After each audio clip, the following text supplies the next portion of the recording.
지난 시간에 이어서 오늘 또 공덕에 대해서 잠시 말씀드리겠습니다. 공덕은 착한 일을 많이 한 힘을 말합니다. 좋은 일을 하면 그에 따른 좋은 공덕이 있습니다. 공덕을 지으면 지은 만큼의 과보를 받습니다. 그리고 공덕이 없으면 없는 만큼의 과보가 따릅니다. 공덕의 과보는 현생과 다음생까지 전해지며 공덕이 없어도 현생과 다음생까지 영향을 받습니다. 공덕이 없는 것보다는 공덕이 있는 것이 좋습니다. 그러나 공덕의 과보를 바라는 것보다는 공덕의 과보를 바라지 않는 것이 더 좋습니다. 그 이유는 그 길만이 윤회를 끝낼 수 있기 때문입니다. 자, 지난 시간에 말씀드린 것처럼 공덕이 없는 행위를 하게 되면은 지옥, 축생, 악귀, 아수라의 사악도에 태어나서 괴로움뿐인 생활을 해야 됩니다. 그리고 공덕이 있는 행을 하면서 바람이 있는 욕계 공덕행을 하면은 인간이나 욕계 천상에 태어나서 그 과보를 받습니다. 다시 공덕이 있는 행을 하면서 바람이 있는 색계 공덕행을 하면은 천상의 색계 천상에 태어납니다. 이 색계 천상에 태어나는 것은 선정수행을 해서 그 선정수행의 세계에 태어나는 것을 말합니다. 또다시 공덕이 있는 행을 하면서 바람이 있는 무색계 공덕행을 하면은 바로 무색계에 태어납니다. 무색계는 워낙 오랜 시간 동안에 머물러야 되는 세계이기 때문에 움직임이 없고 안정적이라고 해서 또 다른 말로는 부동행이라고 말한다고 말씀드렸습니다. 이와 같이 욕계 공덕행, 색계 공덕행, 부동행은 모두 바람이 있는 공덕행으로 윤회계에 머무는 공덕입니다. 그러니까 공덕을 지을 때 바람이 있는 것과 바람이 없는 것의 차이가 이렇게 현격하게 차이가 납니다. 우리는 베풀 때 바람이 없는 것을 전혀 알지가 못했습니다. 반드시 바라는 마음으로 공덕을 베풀었습니다. 그러나 부처님께서 바람이 없는 공덕행을 실현하시고 그 결과로 윤회가 끝나는 위대한 붓다가 되신 것입니다. 우리가 가고자 하는 길이 바로 이 길입니다. 모든 생명은 공덕이 있는 행과 공덕이 없는 행에 따라서 태어나는 세계가 다를 뿐이지 그 과보를 받는 것은 마찬가지입니다. 공덕의 과보를 바라거나 바라지 않는 행에 따라서 윤회를 하게 되거나 윤회에서 벗어나는 길이 바로 결정됩니다. 미얀마에 계신 저희 스승이신 쇠오민 사야도께서는 제게 이런 법문을 해주셨습니다. 사람들이 집에 토속신 등 신단을 모셔놓고 꽃과 과일을 올리며 잘되게 해달라고 빈다. 그런데 만일 잘 모시지 않으면 신이 우환이나 병이 나게 한다고 생각한다. 그렇다면 만약 집에 불이 났을 때 그 신단도 같이 불타버릴 것이다. 정말 그 신들이 보호해 줄 것 같으면 집에 불이 나기 전에 미리 알려주어서 막아야 할 것이 아닌가? 만약 부처님께 꽃을 올렸는데 오래 두면 꽃이 시드는 게 당연하고 그 꽃을 갈지 않고 그냥 두었다고 부처님이 병을 주시거나 우환을 주시겠는가? 바른 법을 믿으면 그런 위험을 당하지 않는데 바르지 못한 법을 믿으면 그런 병, 우환의 위험을 당한다. 이것은 스스로 만드는 것을 말합니다. 불법성의 삼보를 존경하는 뜻에서 공양을 올리지만 정말로 의지해야 할 것은 자신의 계정의 사막이다. 이것이 바른 견해이다. 지금 내가 하고 있는 것이 모두 다 업이 되는데 업으로서 업을 갚으려 하면 절대로 다 갚을 수가 없다.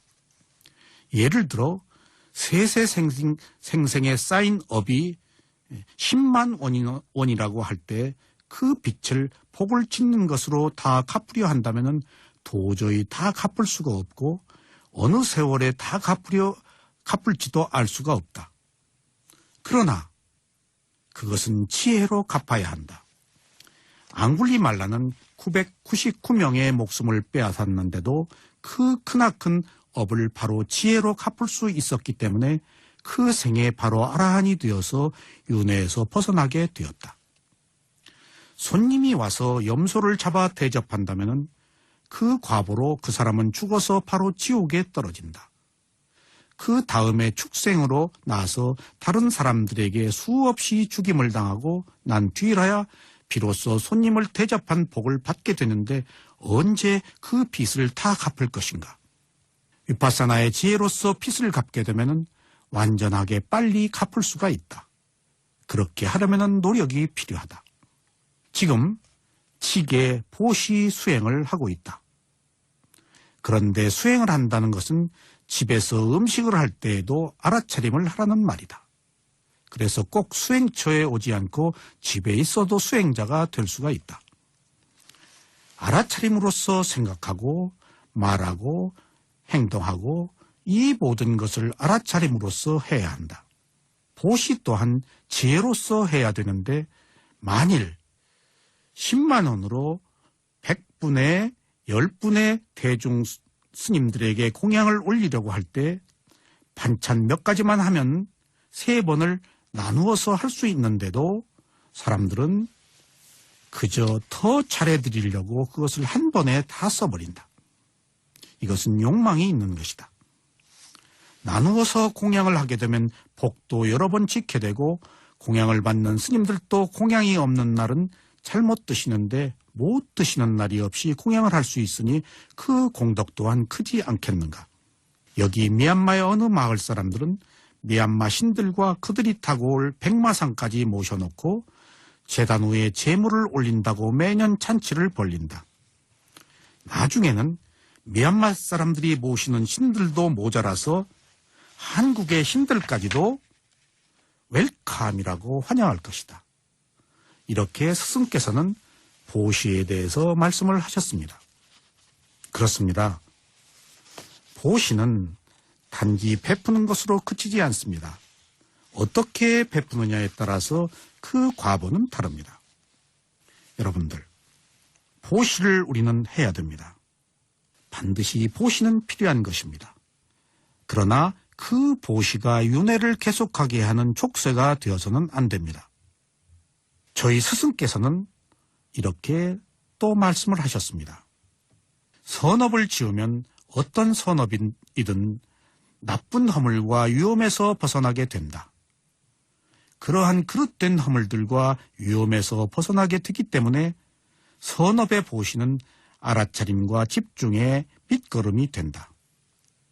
이런 보시의 공덕으로 마음이 청정해지고 마음이 청정해짐으로 개가 청정해지고 개가 청정해짐으로 정이 청정해지고 정이 청정해짐으로 해가 청정해지고 해가 청정해짐으로 도와 과의 지혜가 청정해진다. 각 종교마다 그 종교의 가르침이 있는데 불교에서는 개정해 사막이다. 모두들 이 사막을 갖추도록 노력해야 한다. 이렇게 각 종교마다 나라마다 종족마다 따르고 있는 가르침들이 다 다른데 그러한 것들을 통해서 사학도에서 벗어날 수 없다. 지금 우리가 수행하고 있는 사막은 사학도에서 벗어날 수 있지만은 다른 종교에서 하는 것은 꼭 사학도에서 벗어날 수 있다라고 확실히 말할 수가 없다. 개학과 정학은 좋은 세계에 나게 하지만 해악을 닦아서 지혜가 나야만 늙고 병들고 죽음에서 벗어나는 열반의 행복을 얻을 수 있다. 지금 여러분들이 수행을 하는 것은 정학에 해당하는 것이고 8계를 지키는 것은 계약에 해당하는 것이며 몸과 마음에서 일어나고 사라지는 것을 아는 것은 해악에 해당된다. 자, 수행이 잘 되는가? 그러자 수행자들이 잘 되지 않습니다라고 말했습니다. 스승께서는 다시 이렇게 말씀하셨습니다. 왜 수행이 안 되느냐? 항상 노력해야 한다. 지금 지키고 있는 것은 계약에 해당하고 내가 뭘 할 때마다 하는 것을 아는 것은 정학과 해약에 해당된다. 항상 알아차림을 하고 있으면 사막이 다 될 수가 있다. 그러나 여기에 있을 때나 한국에 가 있을 때나 항상 알아차리면서 생활할 수 있도록 하라. 그러면 사막을 다 이룰 수가 있을 것이다. 지금 보시를 했으니 공양 보시의 가르침에 해당되고 계를 지키고 있으니 그것은 계약에 해당되고 지금 내가 몸과 마음에서 일어나는 것을 다 알면서 하기 때문에 이것은 정학과 해약에 해당되어 사막을 다 갖추었다고 말할 수가 있다. 모두 자기가 지은 보시의 공덕과 지키고 있는 계의 공덕과 수행을 하고 있는 수행의 공덕으로 인해 내가 모든 허물과 위험에서 벗어나서 행복을 얻는 것처럼 그 행복을 모든 이들이 나누어 가질 수 있도록 해야 한다. 이렇게 스승께서는 말씀하셨습니다. 여러분, 보시는 필요한 것입니다. 그런데 어떤 보시냐에 따라서 우리들이 갈 길이 이렇게 확연히 구별됩니다. 그렇습니다. 이 보시는 관용입니다. 세속에서 살아가는 방식은 일반적으로 투쟁입니다. 투쟁은 오직 자신의 이익을 위해서 합니다. 우리가 자신의 이익과 무관하면 방관합니다. 그러나 출세간의 삶은 투쟁이 아닌 관용입니다. 이 관용은 반드시 보시를 수반합니다. 관용은 자신의 이익과 남의 이익을 함께 위하고 또 자신과 남을 모두 사랑하게 합니다. 투쟁을 하면 상처와 고통만 남지만은 관용을 보이면은 행복과 평화가 있습니다. 이러한 관용이 바로 수행자의 마음입니다. 가장 처절한 싸움은 남과 하는 것이 아니고 끊임없이 계속되는 자신과의 싸움입니다. 우리가 가장 첨예한 이해가 걸린 것이 사실은 가족과의 싸움입니다. 먼저 자신과의 싸움이 있고 그리고 가족과의 싸움이 있습니다. 우리는 싸웁니다. 그러나 싸워서 졌다고 해서 결코 진 것이 아닙니다. 선하기 때문에 졌다면 사실은 지고도 이긴 것입니다.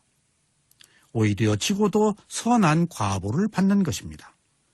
싸워서 이겼다고 해서 결코 이긴 것이라고 볼 수가 없습니다. 불선으로 이겼다면 이기고도 진 것입니다. 오히려 이기고도 불선의 과보를 받습니다. 이기고 지는 삶에서는 윤회가 계속되고 이기는 것도 없고 지는 것도 없는 삶에서는 나고 죽는 생사의 괴로움이 끊어집니다. 우리가 바른 보시를 해야 하는 이유가 바로 여기에 있습니다. 보시를 하지 않는 마음은 탐욕이며 인색한 마음입니다. 인색은 자신이나 남을 배려할 줄 모르는 빈곤한 마음이며 미고하거나 싫어하는 마음과 함께 일어납니다. 인색은 선하지 못한 마음으로 이기적이고 혐오와 함께 있으며 남과 아무것도 나누려 하지 않기 때문에 고립된 채로 살아가야만 합니다. 남에게 베풀어도 자신에게 베풀지 않으면 사실은 똑같이 인색한 것입니다. 자신에게 베풀어도 남에게 베풀지 않으면 역시 똑같이 인색한 것입니다. 인색한 사람은 인색한 것을 좋아하면서 살기 때문에 살아서도 굶주리며 죽어서도 굶주리는 악귀가 됩니다. 인색은 재물을 말하는 것이 아니고 마음이 가난한 것입니다. 자애로우면은 인색하지 않고 인색하면은 자유롭지 못합니다. 여러분들, 우리들의 삶은 이제 우리들 스스로 선택해야 할 때가 되었습니다. 우리는 받아들여야 합니다. 관용은 자신과 무관한 일을 받아들이는 것보다 피해를 입는 것도 받아들이는 것입니다. 받아들인다고 해서 잘못을 인정하는 것이 아니고 잘못도 자애로 포용하는 것입니다. 내가 선하다고 잘못된 것을 비판하지 말고 단지 몰라서 그랬다라고 알아차려야 합니다. 받아들여야 자신이 변하며 받아들여야 상대가 변화됩니다. 우리는 먼저 받아들이는 관용을 배워야 합니다. 이 관용의 정신을 존중할 때 우리는 다음 단계에 보시에 베푸는 마음이 따르게 됩니다.